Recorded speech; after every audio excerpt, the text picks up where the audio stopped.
Welcome back to Raw 12:51 AM and welcome back to the Warwick F1 show for another week. We're back, we're talking about the Mexican Grand Prix, a race that was one of the races of the 2023 season. I think it's fair to say not the most interesting of races. Max Verstappen breaking breaking the record for most race wins in a season set by Max Verstappen last year.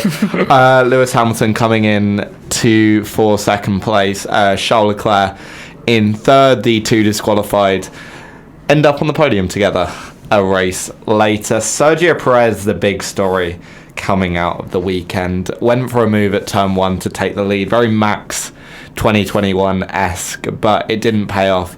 Charles Leclerc being sandwiched by the two Red Bulls, colliding with Perez and knocking him out of the race. We'll also discuss Perez's potential replacement, Danny Rick. His best performance, I think it's fair to say, probably since 2021 in Monza when he did win that race, qualifying 4th, finishing in 7th. Likely would have finished higher if he hadn't got a bit unlucky with the red flag restart that took place after Kevin Magnussen's crash. As well as that, we'll go up and down the grid and talk about everything as well. I'm joined by Chinmay today. Unfortunately, Will couldn't quite make it. I think the trials and tribulations of a degree are catching up to all of us. But no, Chinmay's back after his non-appearance last week because he had a boo-boo and his legs were sore. Yeah, I think it's fair to say. I'm all good. Well, you've recovered. Yeah, no, I've recovered. All good.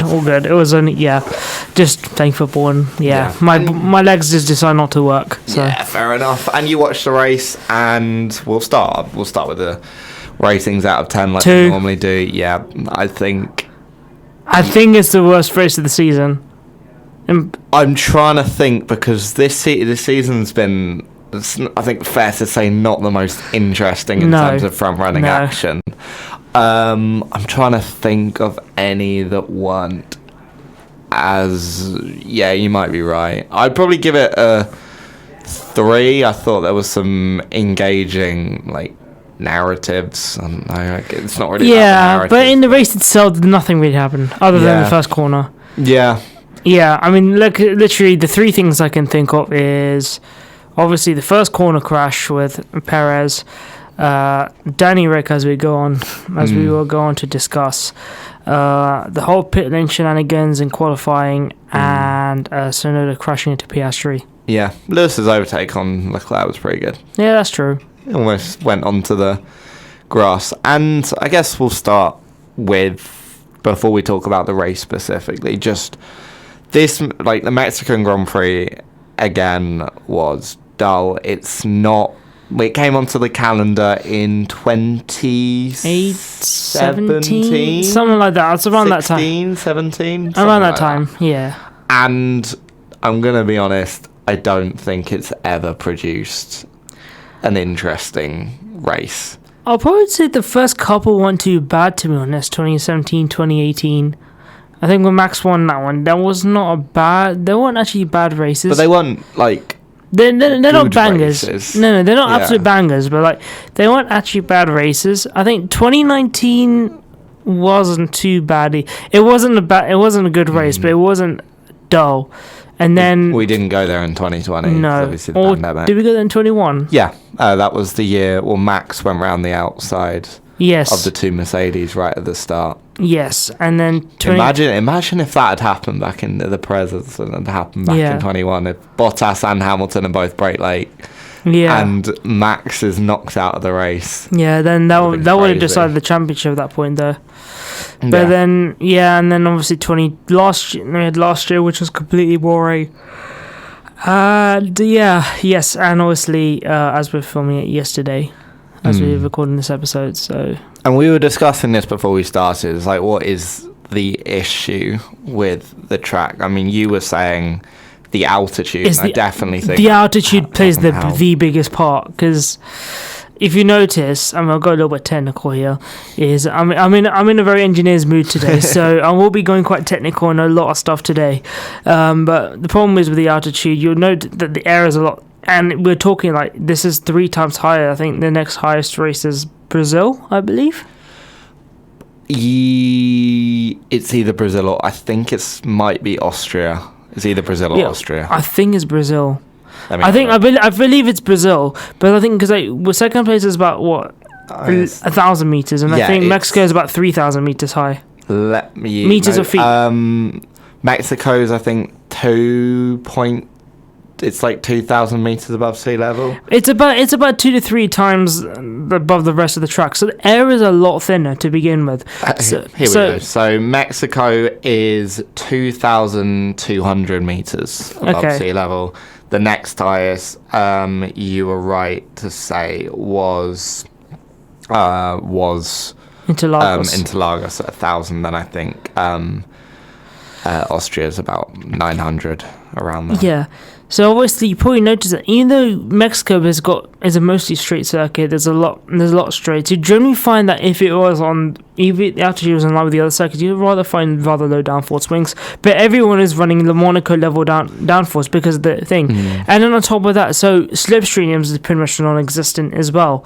And then on top of that, and because that slipstream is non-existent, DRS also doesn't make a difference as much. So you'll notice that even though the DRS is pretty much for the entirety of the back kilometre straight, which normally in other circuits will be way, way too powerful, you would see that the cars are probably only get 4 or 5 miles an hour or 7-8 kilometres an hour at most.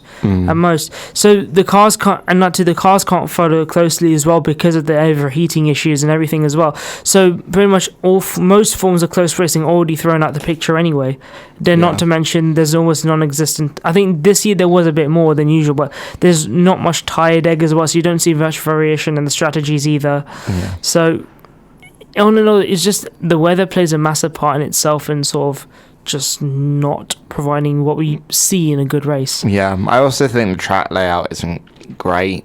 I think the stadium section, apart from the main straight, neither of the other 2 DRS straights are long enough to overtake. The stadium section's just slow and clunky. Like the first 3 corners you can't really follow through. It's not a very good track either. I think there's not much. It's interesting because I think we're about to go to Vegas in 2 races, 3 weeks time, and on the face of it, Las Vegas looks like a fairly similar kind of layout. A lot of quite long straights, a few slow speed corners. A few high-speed corners as well. Obviously, Vegas, not 2,200 meters above sea level. So it will be interesting to see. It's like we'll see Mexico if Mexico wasn't in Mexico City. Yeah, effectively. Vegas is going to be an interesting race anyway because, like we said, the track is got a very similar layout. We know that Mexico doesn't really provide great racing. But then, like I said, because there's a lack of altitude, you can at least see cars coming closer together. Overheating should not be as much of an issue. I know we are in the middle of the Mojave Desert, so obviously there is going to be heat, but it is at night. It's at night as well. It's in November. And we get to go around the sphere. I'm so looking forward to going around that big sphere. And I think people in Vegas, at least with Vegas as well, people are not really looking more for the race, it's more for the spectacle. Just to see the cars going down the Vegas Strip at 200 miles an hour. It's just that is the main highlight of the entire highlight of this race. It's pretty cool. So I'm really looking forward just to see that. I am looking forward to Vegas, despite how early it is in Britain. It's like 7 a.m. It's far too early. 6 or 7 o'clock in the morning, but it is what it is. Well, we gotta wake up for it. And Mexico, the future of the Mexican Grand Prix is very much tied to one of the drivers on the grid. Currently, the driver probably most at risk of losing their seat. Do you like that segue? I thought that was a good segue. It's a very, very good segue. Sergio Perez has struggled throughout, I'd say not throughout the season. It's kind of felt like as soon as Max overtook him in Miami, it's all gone downhill very quickly.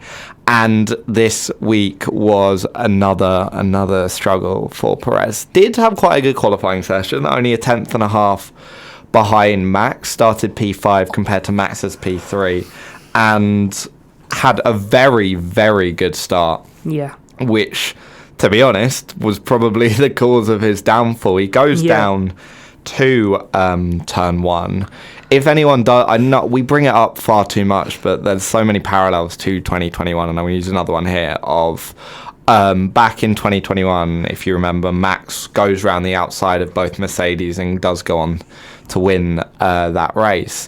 Perez tries to do the same thing, but this time both Leclerc and Verstappen, who himself has had a very good start and is challenging on the inside of Leclerc, they both brake very late. Perez tries to turn into the corner, as obviously you'd expect.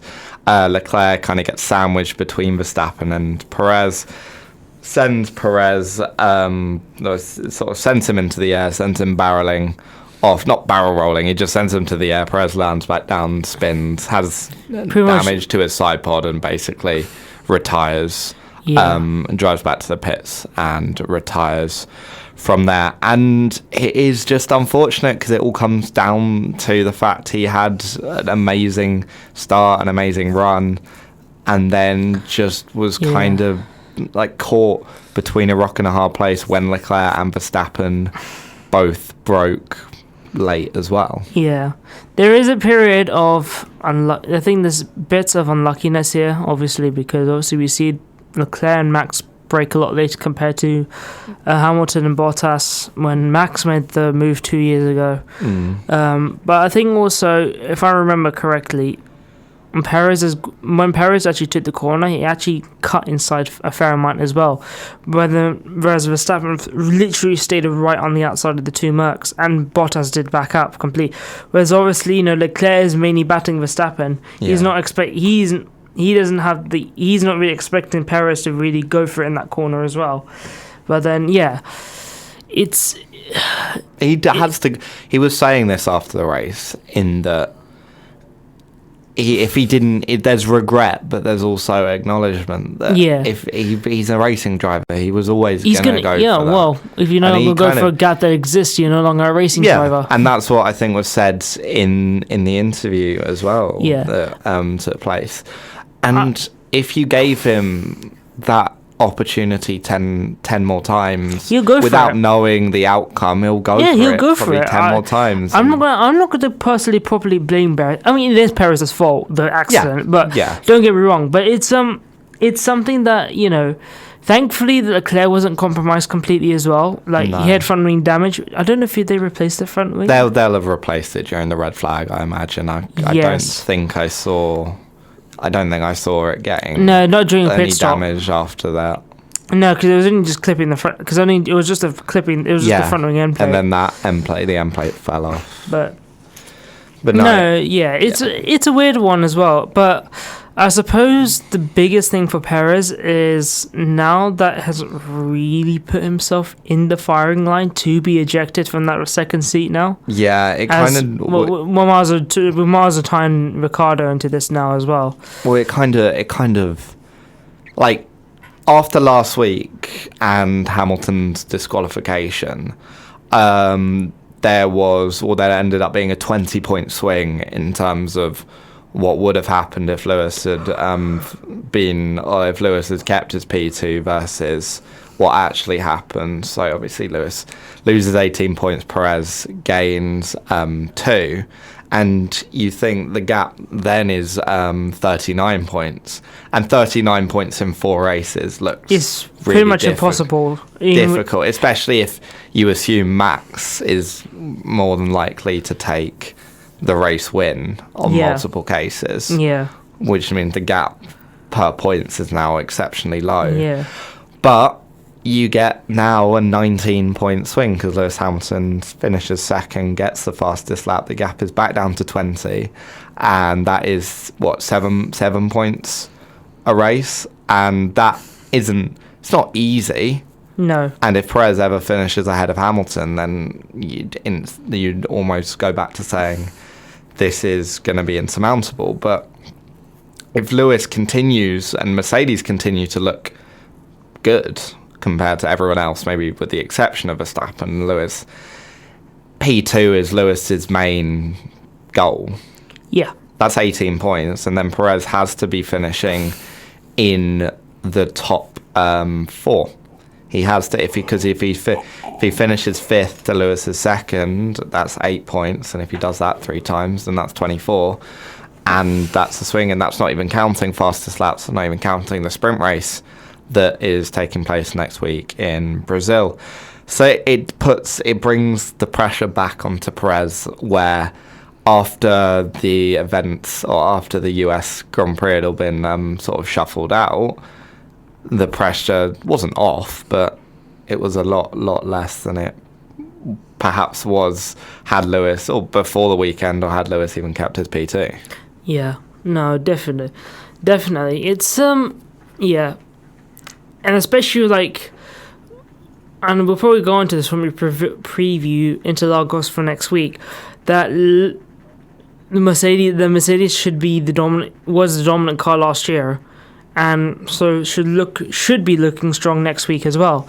So, and with Perez has now basically painted a massive target on his back, and I'll even bring in the Daniel Ricciardo side of things, because yes, we talked about he had a good qualifying, but he was still out qualified in an AlphaTauri by Danny Ricciardo. Yeah, and we'll bring Danny Rick in now as well, because this is kind of a whole narrative. We'll finish with the race, and then we'll look at like the wider picture of what potentially could happen in 2024. I'd like to issue a personal apology to Danny Ricciardo for something I said during qualifying. I was pretty confident that he wouldn't be.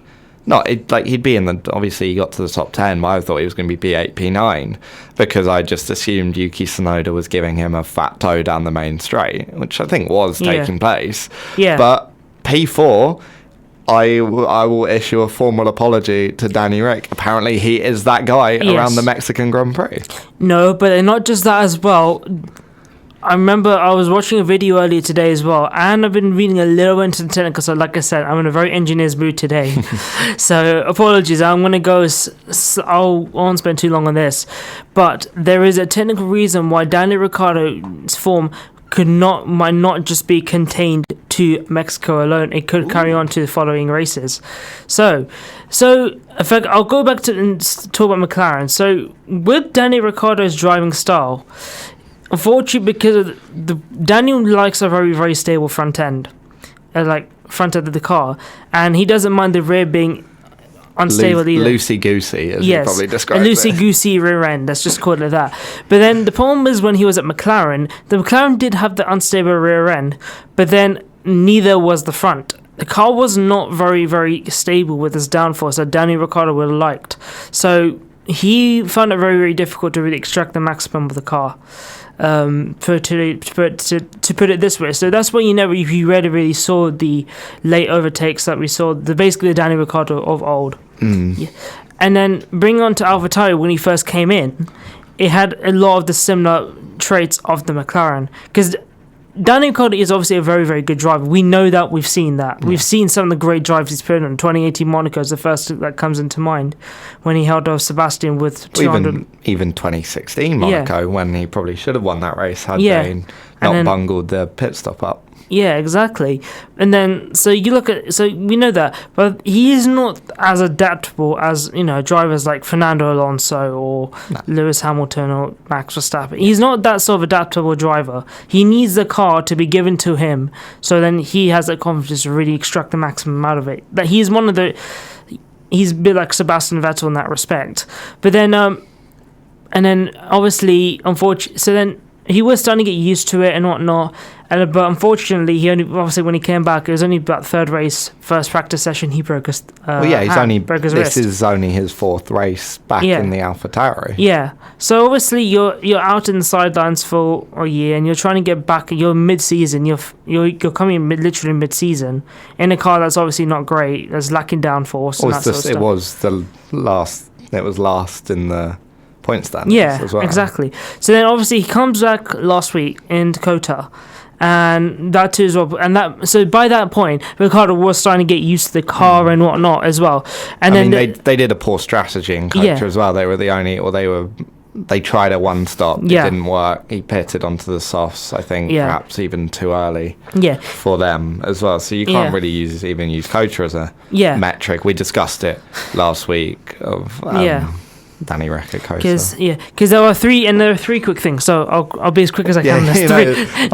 I'm enthralled. I never get the engineering side. So there are three bits to it. First of all, AlphaTauri brought upgrades to the car, so sort out the sort of aerodynamic instability of the car. So effectively, when Danny Ricciardo came back, the car was actually a bit different to what it was. So Ricciardo had to get used to that as well. Yeah. Second thing is that was a sprint weekend, so you only had one practice session. Yeah. So, and that too as well, Danny Ricciardo was still in the middle in the process of creating his optimal setup. But because you have only literally just come back into the car was slightly different to how it was before you bring in the upgrades. So pretty much, obviously, he had very limited running time. He doesn't have that sort of time to really adjust to bring his setup, because his and Yuki Tsunoda's driving styles are two different ones. So just to save time and everything, Ricciardo was implemented on more Tsunoda's setup in order to sort of that. So that, again, it wasn't to his liking, and that makes sense. But that's with every driver as well. Every driver likes to have the setup car in that respect. If they have to adapt, then you're they're not sort of that 100% driving abilities. And and obviously the third thing, he's just broken his wrist. So exactly. So and then that's why. And then when we saw Mexico, obviously he had the full 3 practice sessions, and then that's why you saw he was finally able to really implement a setup where the front end is a lot more reliable, we can call it, but it still had the rate instability. So even though the rate instability was his Achilles heel back in McLaren, it is actually also, as long as that front end is stable, that's when he can really bring out the maximum in the car. And that is very also, I know we're going to this, that is also very similar, and so similar setup needs to Max. Oh. So we'll bring on as we come on to it later. Yeah, but no, we'll sort of come on to it now. We'll finish this off and then maybe take a quick break. In that, Danny Rick has been in the car for 4 races now. The first 2, he's finding his feet, he then breaks his wrist. The last one, Coulter, as we were saying, or as I said, his strategy wasn't great. And he comes to Mexico, a track he has always traditionally been pretty decent at, I think. Well, it was his sort of renaissance for McLaren as soon as he collided with Yuki Tsunoda and then was like, I'm going to be good again last season. And that has meant he is, well, now he's qualified 4th, finished 7th, was challenging a Mercedes for 6th. First off, why did they cut away from that battle? I know we have to see the race winner, but still. Probably should have finished 6th, I'd say. I think Norris would have caught Ricciardo. I think he wasn't going to challenge the top 4. So 6th to 7th, his ideal finishing position, but was very solid for the early stage of the race. Obviously, Lewis got past him, but was holding Piastri behind, was holding Russell behind as well. It was a brilliant drive. I think probably he would definitely be my driver of the day. I think him and Lewis probably had and Max, obviously, but Max and Lando also and Lando very solid. So I think any one of those could have got driver of the day. Yeah, but we'll bring it now to the wider picture of 2024 is on its way very quickly. We've got 3 races left of the season. We've got Interlagos, Las Vegas, and Abu Dhabi. Interlagos, we know, has for the last few years, and to be honest, even always. Yeah, it's always been a Mercedes, good track for Mercedes. So that's a threat for Perez. Las Vegas, an unknown quantity. We can't predict that. Straight line speed. I think Red Bull. Straight line speed, you'd assume Red Bull, but again, the Mercedes looks like a good race car now. Abu Dhabi could end up being the deciding factor whether Hamilton or Perez finish second in the constructors. And as far as I can tell, and as far as it looks like, it's very much at the moment, if Lewis finishes P2 in the drivers and Perez finishes P3, then out. Perez is out. If it's the other way round, then it's still a bit up in the air, but Perez has a lot more chance. And when you look at it, it's not like there's not an obvious kind of plan now, especially with this Daniel Ricciardo performance. The plan for Red Bull would be, and I'd imagine, or at least I would think what they do, Ricciardo back in the Red Bull, Liam Lawson into the AlphaTauri, and that leaves Perez kind of out in the cold. So it's very much on him for these last few races to perform, and this pressure from Ricciardo has probably come at the worst possible time, especially if Ricciardo can drag the AlphaTauri up a few positions in the Constructors' Championship, which he's already done because they're up to P8 now. Something like that, yeah. And I think they're 12 points off Williams. Something like that, yeah. But a few P7s. They're on that level pegging. Yeah. And Williams got a few points with Albon, and like maybe a bit more realistically, it's only going to be Albon challenging. Logan Sargent might get up there, but it's a lot more unlikely. Yeah. And we haven't even mentioned Ricciardo's teammate Yuki Tsunoda, who was having a very good race until an unfortunate collision with Piastri. Which was his. I think it was Tsunoda's fault. Yeah, Tsunoda turned in on Piastri, but hypothetically, if Tsunoda gets past Piastri, he's running P8. That's another 4 points. And there's no saying that they can't reproduce this form over the next few races. So Perez, I think, is in a bit of trouble. Yeah. At least I can finally say that people are now starting to believe what I've been saying this entire 6 months since Ricciardo's come back. Because I've been saying Ricciardo needs to get in that seat next to Max.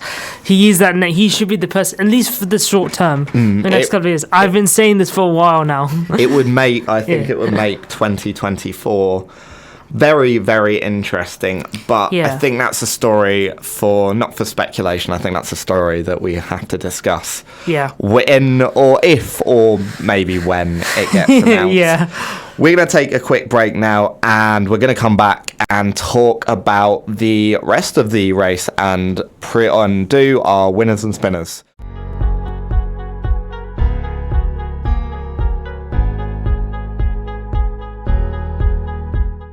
Welcome back to the Warwick F1 show, and now we're going to do our winners and spinners. Still don't have a jingle. We need one.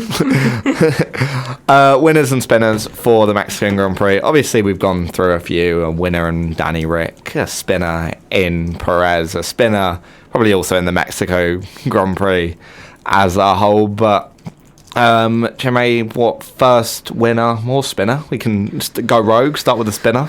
Ooh, spinner. Big on Sergio. Yeah, we've done so, and he weren't too many spinners, I wouldn't say.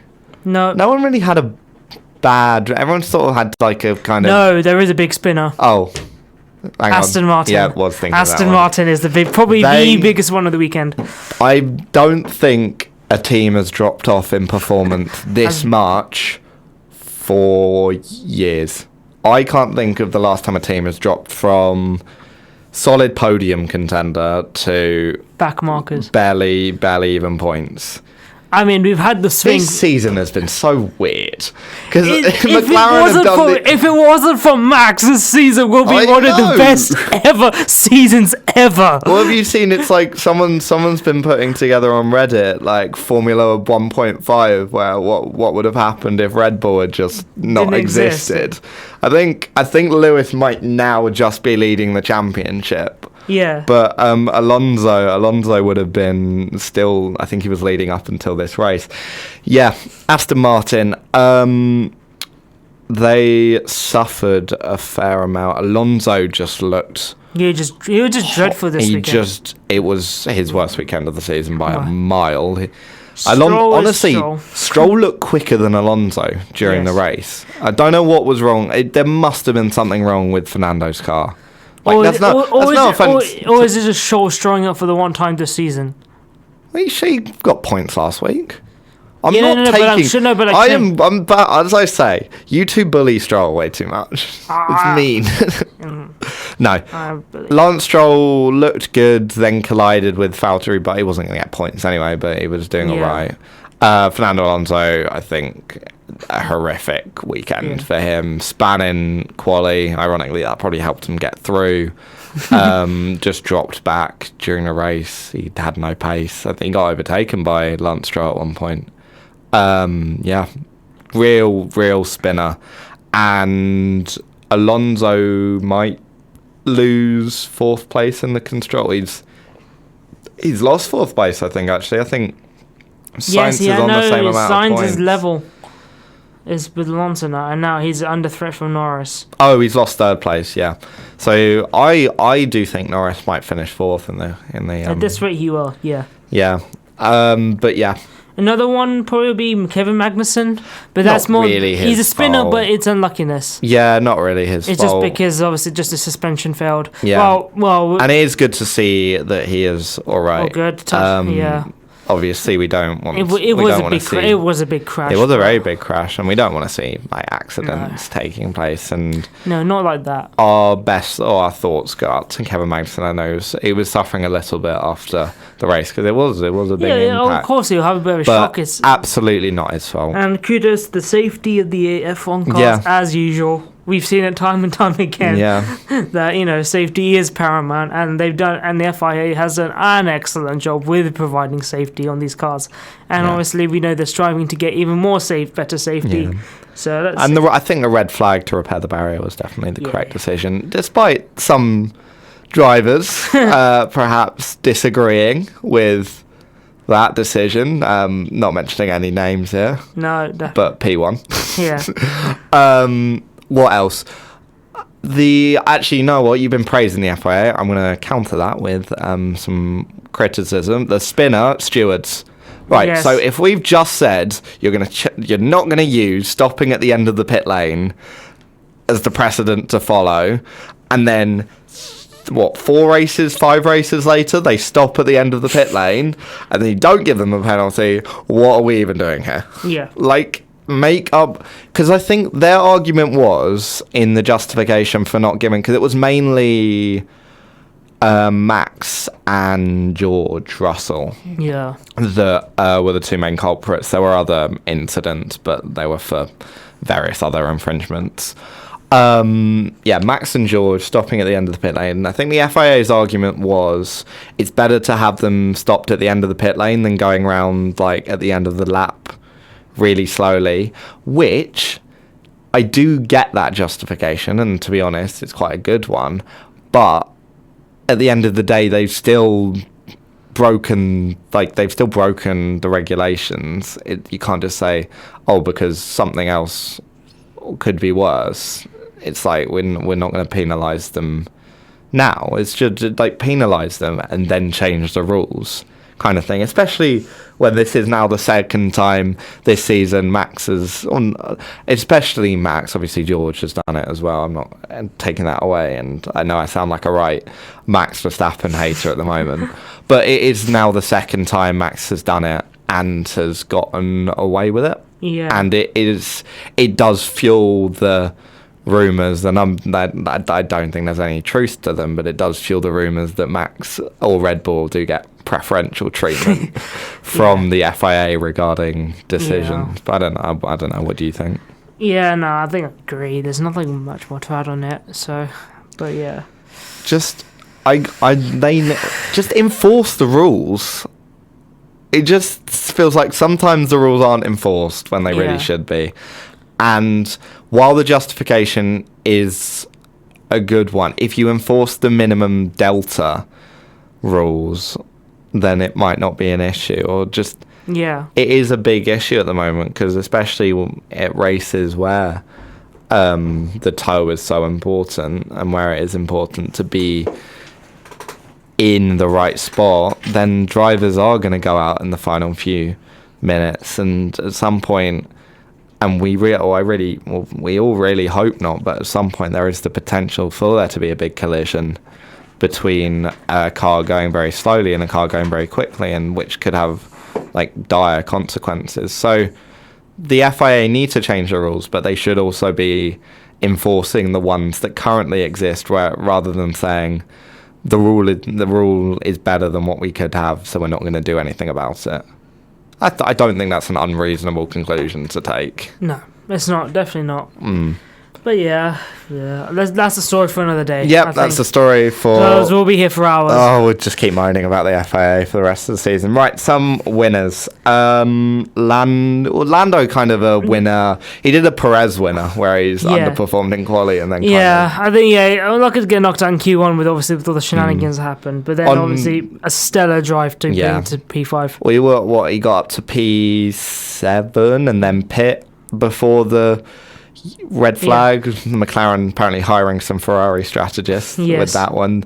Then dropped back down to 13th on the restart, and then climbed back up to P5 in the end. At the end. I think P5 was probably the maximum. I think P5 was maybe even the maximum he would have got out of the race. Yeah. Regardless of if he'd had that slow restart. Yeah. Or not. I don't think he would have challenged the Ferraris. Well, at least definitely not the top three. He could maybe have got P4. I think he could have got Sainz. But even so, still climbing up those rankings and still potentially could be finishing P4 in the drivers, when once again, after you look at their start to the season, is an incredible... Is the complete opposite to Aston Martin. Yep. Is that green has literally been replaced by papaya? Yeah.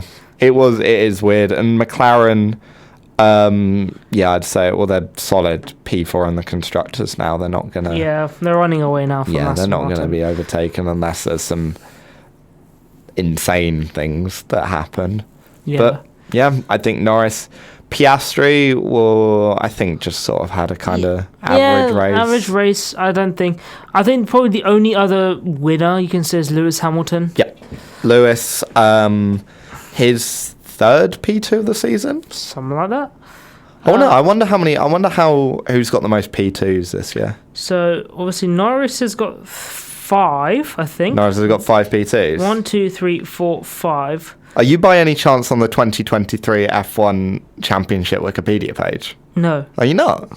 Wait, was it telling you? How's it telling you there's 5? I'm counting it. Oh, let me... So then Perez has got 1, 2, 3, 4. Okay. He's got 4. Hamilton's got 3, I think. 2, 3. It is Lando Norris. It is Lando Norris. So, I'm at 3, and then obviously... Could have had 4 if he'd not been disqualified. Do you see the margin for the skid block? How much it failed by? How much? 0.05 of a millimetre. For reference, that is the thickness of a bit of paper. There's one paper's thickness. It doesn't matter though. You're over the limit means you're over the limit. Which means I agree. But still, it's kind of just insane how close it is. Even if your rear wing was opened by 0.002 millimeters in a couple of years ago. That's never happened. Which I'm definitely not thinking of. Don't know what you're That about. is still impeaching the rules. Yeah. It doesn't matter how strict you are, you need to enforce that sort of stuff. So, but going back to Lewis and bringing it away from the whole... bringing it away from... You just chucked a pen across the room. Yes. Bringing it away from the whole disqualification last week. Just a very, very good performance. In a car that I think is fair to say was a bit of a boat in a straight line. Like a parachute attached to the back of it. Yeah. Made some very good overtakes. Got one on Danny Rick. Jumped Carlos Sainz in the pit stops, and then a very good overtake on Charles Leclerc, and properly lick the stamp and send it. We'll bring it back to Daniel Ricciardo. He had a card's width on the inside, and he took that card's width on the inside, and it's that momentum, and so it's difficult not to, but bring it back to Sergio Perez. It's kind of the momentum swinging. Lewis, two P2s in a row.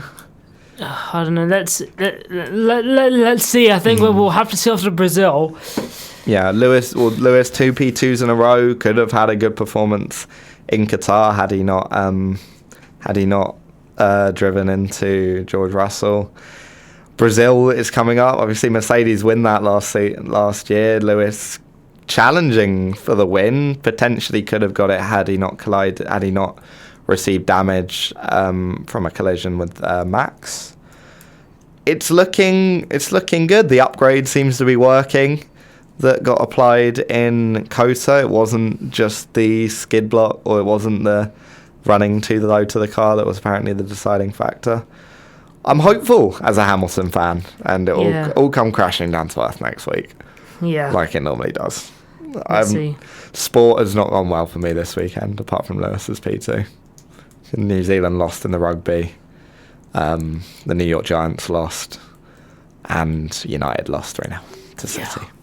I think, like football, I think 3-0 was a good result. Losing 3-0 was good for United with the way they played. But once again, F1 podcast. No other sports are allowed in here. Any other winners? I think that's about it, really. Everyone had a very average race. Yeah. And Charlotte, I don't know. That's apparently his 11th pole in a row without winning. I don't know if that's true. I think I heard it on Crofty commentary.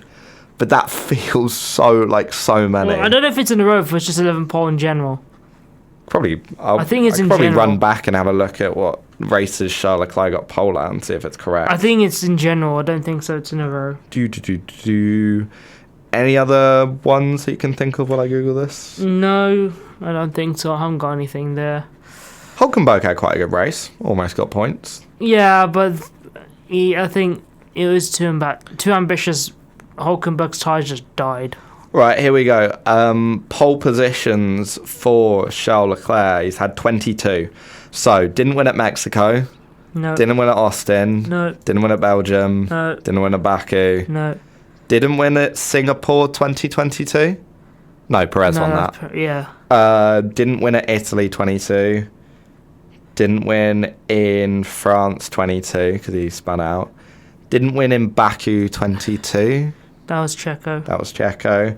Didn't win at Monaco 22. Or did he? No, he hasn't won at Monaco yet.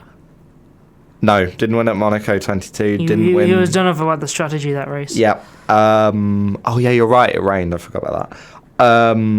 Didn't win in Barcelona 22 because his engine died. Yes.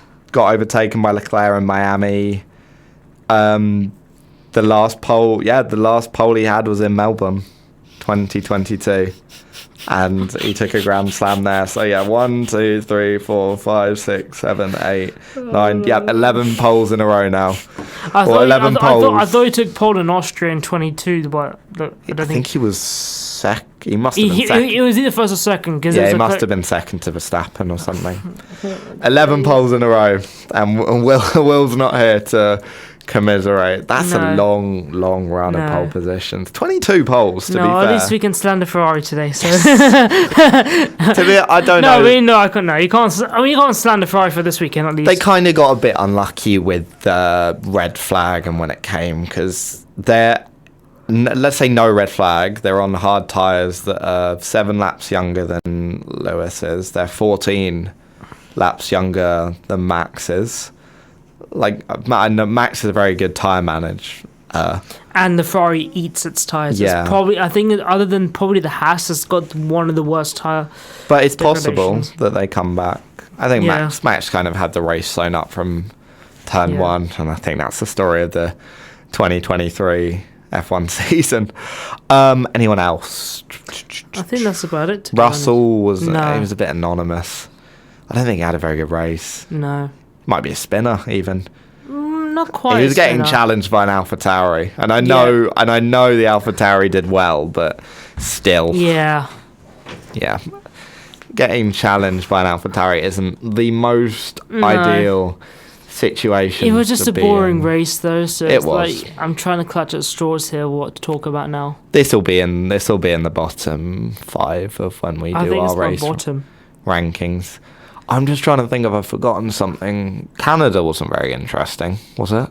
No, not many races were this year. No. What's the best race though?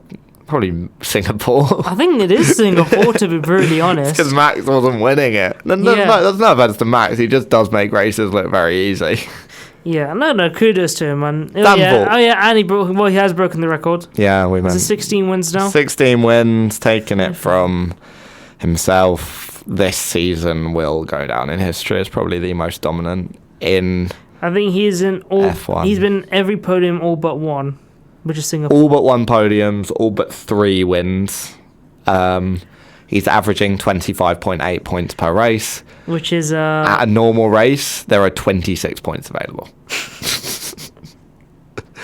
Like, that's ridiculous. Oh, dude. Yeah. Please don't make me all depressed about the season. Let's move on to a break, please. Well, let's hope for next year. We're going to take a quick break now. We're going to come back, look at the mild amounts of news that have taken place. There's not really any news, There's a little bit of news, so we'll discuss that as well. And then look preview at Brazil our predictions. Yeah, preview Brazil and review our Mexico Grand Prix predictions.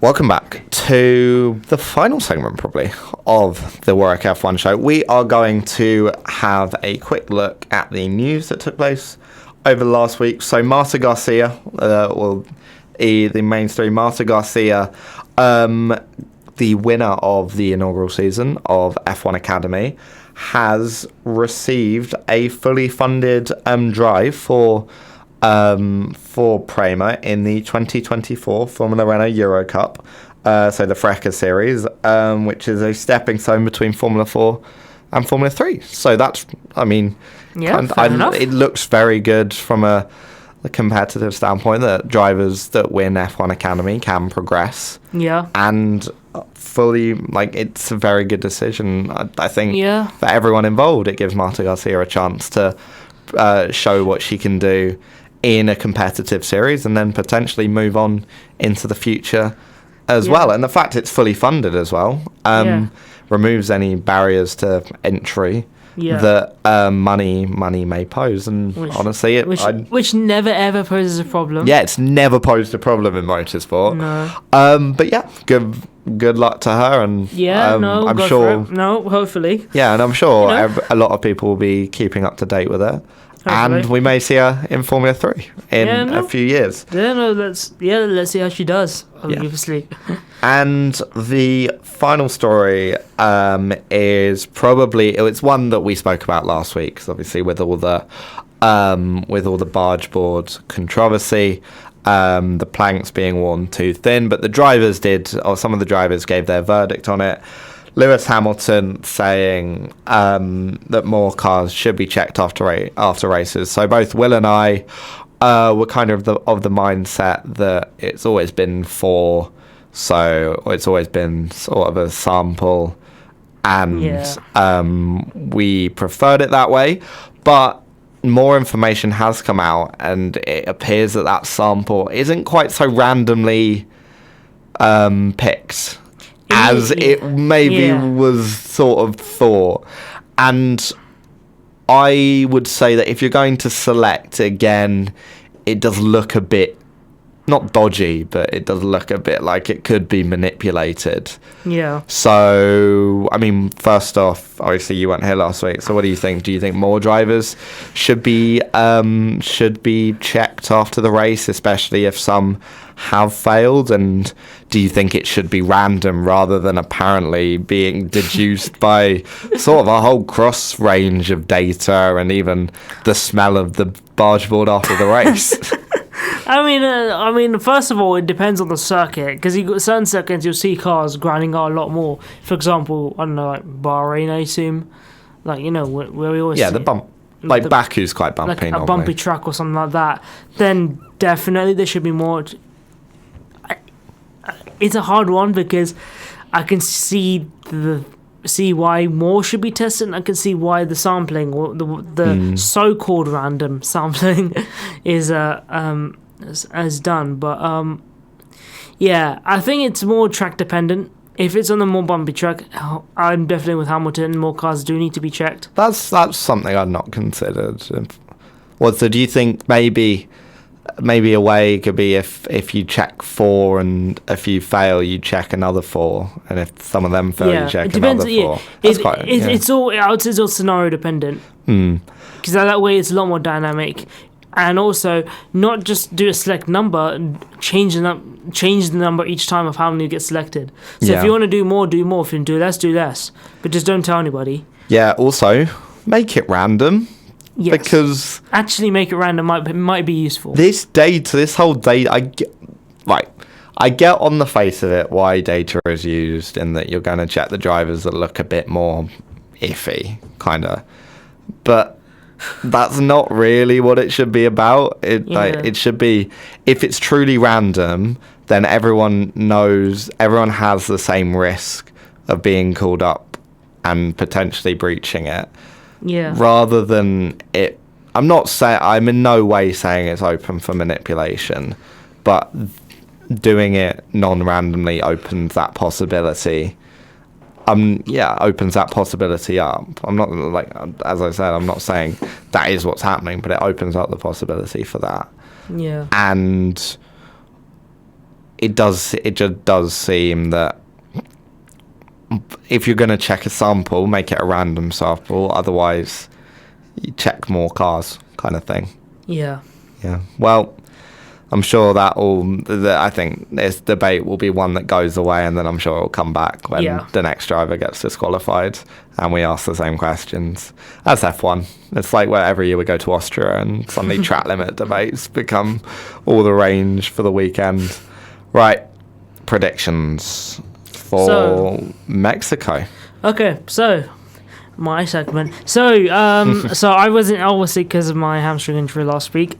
Will Biddles took over for me. So obviously it was your turn. It was I'm gonna reference you both by your surnames for that might be that's probably better if that is all right. So Kingswood obviously went first. So obviously Verstappen was the inevitable number 1. Yes. With Perez and Norris second and third. No.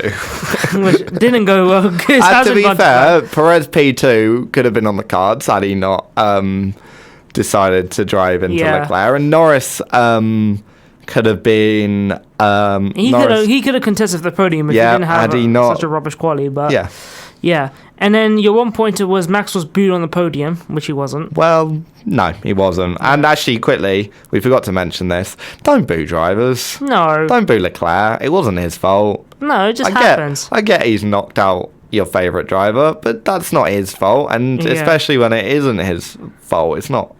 I keep saying it's not his fault. It wasn't his fault. Don't boo drivers. Yeah. To the very small audience that we have, don't boo drivers. You can dislike drivers. Yeah, we definitely And I think it's fair to say that on occasion we have disliked drivers. Yes. I mean, even while doing this. But I wouldn't. But no, I wouldn't boo them. It's not. No. I've been angry at a few drivers on occasion that I feel were responsible for collisions that knocked out drivers I liked. Referring back to the 2021 season once again. But no, I wouldn't. Booing them isn't particularly fair. I also think F1 threw him on Leclerc under the bus a little. Yeah. By asking him about the incident. But anyway, we're on predictions. They didn't boo Verstappen on the podium because they had another target to go for. Your second pointer, moving on, your 2-pointer was your Williams double points finish. It was optimistic. It was just Albon finished. Yeah, Sargent pitted right on... Sargent forgot what the kilometre is again. He pitted, he retired on the last lap. It was weird. He wasn't in the points anyway, so. And then the third one was there were no DNFs. Everyone finishes. Which there was about 4 or 5. It took one corner for that prediction to be broken. Yes. So you got a grand total of 3 points. Yes. That's terrible. Right. And then move on to Mr. Biddles, or for me, he predicted Leclerc, Hamilton, Sainz. Oh, that's 4 points. That's 4 points at the back. So I immediately win for this week. The first one was 3 shots of Papa Perez. I don't think he was. I didn't see him at all. I won't count that, to be honest. I never saw him. No. Was he even? I didn't see him. I think he might have left. He might have been with Sergio. Yeah, let's be honest. It's fine. Yeah. Second one was a prediction I would never have gone for. Lance finishes in the top 7. Yeah, I think it was optimistic. That's extremely optimistic, in my opinion. Top 17 would have been a more likely top 2, in my opinion. But I don't know if I'd given you a 2-point prediction for that. Yeah. And then the third one was over 45 overtakes. There were apparently 48, which has really annoyed me. So I come out this with, Viddles has given me a nice 7 points. 7 points. To make up for the last time. He's double agent. Yeah. He's double-crossed me. Yeah. What's the score now then? 85-82 to me, so I come up with a 3-point advantage. It's close. It's still very, very close. 3 rounds left. Should we actually make a wager for this? Like, so we'll have whoever to think loses, of we have to think of something. We'll think of something for Brazil. Yeah, we'll think of something before Brazil. Let's make Brazilian Brazil. Yeah, well, preview Brazil first. Yeah, let's do that first. The most up there with Silverstone, in my view, is the most consistently. If I was going to pick a race that I'd point at and say that's probably going to be a good one, Brazil. Yeah. I would almost say is first. It was very close between Brazil and Silverstone. Oh, very, very, very true. And Silverstone, entertaining, wasn't the best, but Verstappen looks closer to the Mercs, who are normally quite good at Brazil. And There's don't forget, carnage. Don't forget, Brazil 2022, the singular race win for Mercedes. I know. George Russell won the race last year, and Hamilton, if it wasn't a certain collision between his best friend on the grid. Definitely his best friend on the grid, Max Verstappen. Could have won that race. Stood a good chance. So I think, Yeah, but Mercedes do stand a good chance, but I think the Red Bull is much, much better this year. But we look back even before then, 2021, the absolute chaos that was that weekend. With the rear wing infringement, and Lewis then making 25 overtakes and arguably the fastest car F1 has ever seen. Yeah. Even Max Verstappen forgetting how to turn a steering wheel. Yeah. 2018, Max and Ocon. Yes. Colliding. 2019 was an absolute banger of a race. Oh yeah, I forgot about 2019. That was the first collision between Lewis and Albon. Lewis and a Red Bull. And then Gasly out dragging him. That was really. I'm not gonna lie. My personal opinion, and then is I preferred the Brazil 2019 race over Germany. It was a better race. Oh yeah. It was a better race than the Germany. It was a better spectacle. Was definitely Germany because I did quite like the German ice rink at the final 2 corners. Germany was much more fun to watch because of the fact that everyone was just crashing everywhere and slipping and sliding.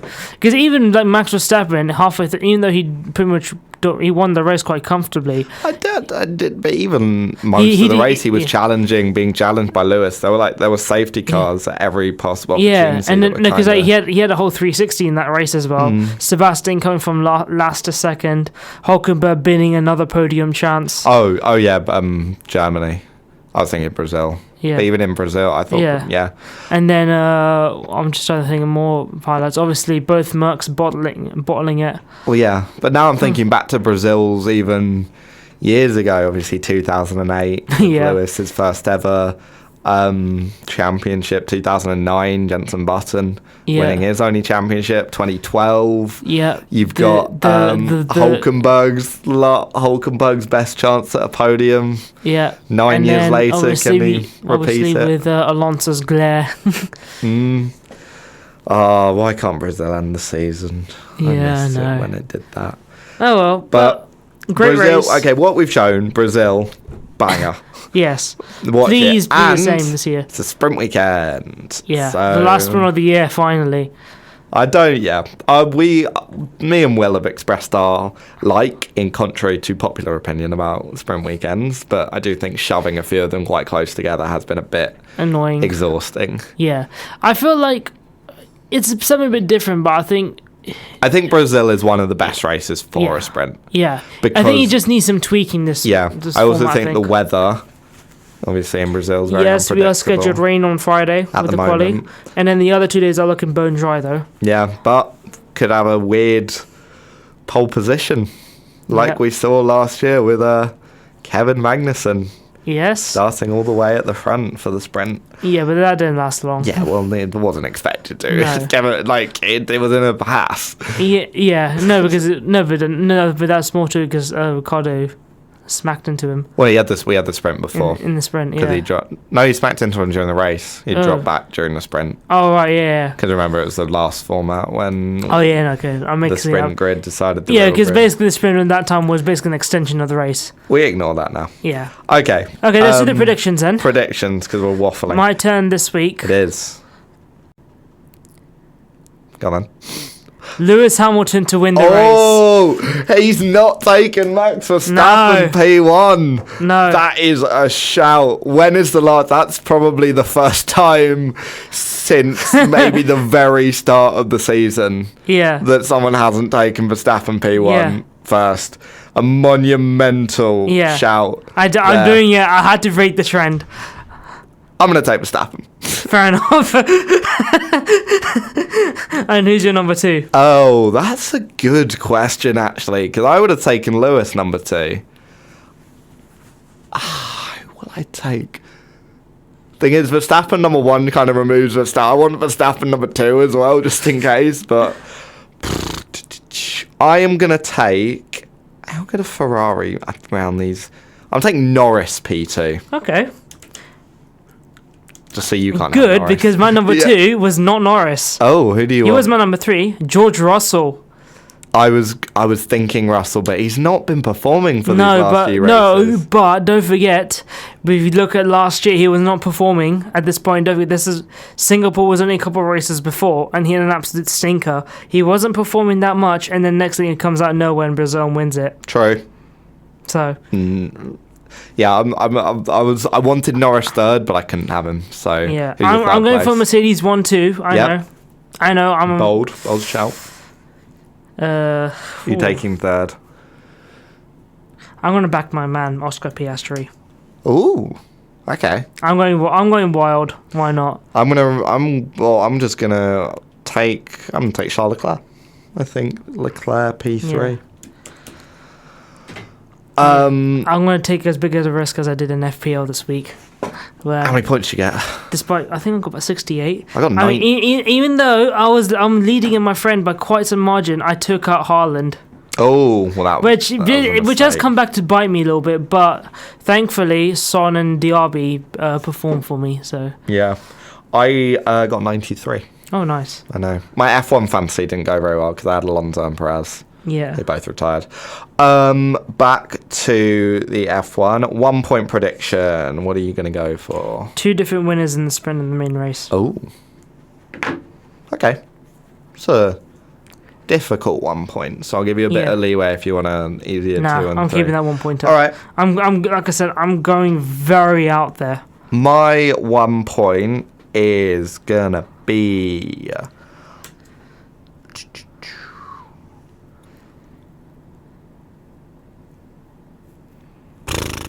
Can you tell I haven't thought of these? My 1 point is going to be 5 teams. No. 6 teams finish in... That's very specific. 6 or more teams finish in the top 10. Yeah. In the race. Yeah, that makes sense. That's a good one. Right, what are you going for 2-pointer? My 2-pointer, I'm thinking something Sergio Perez related. Oh, okay. Sergio Perez does not score points. Okay. In one of the races. In one of the races. No, I will back that for you.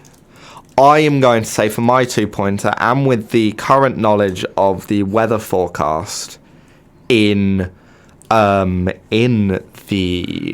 Brazilian region of Interlagos, which we are visiting. I forgot the word for Interlagos there.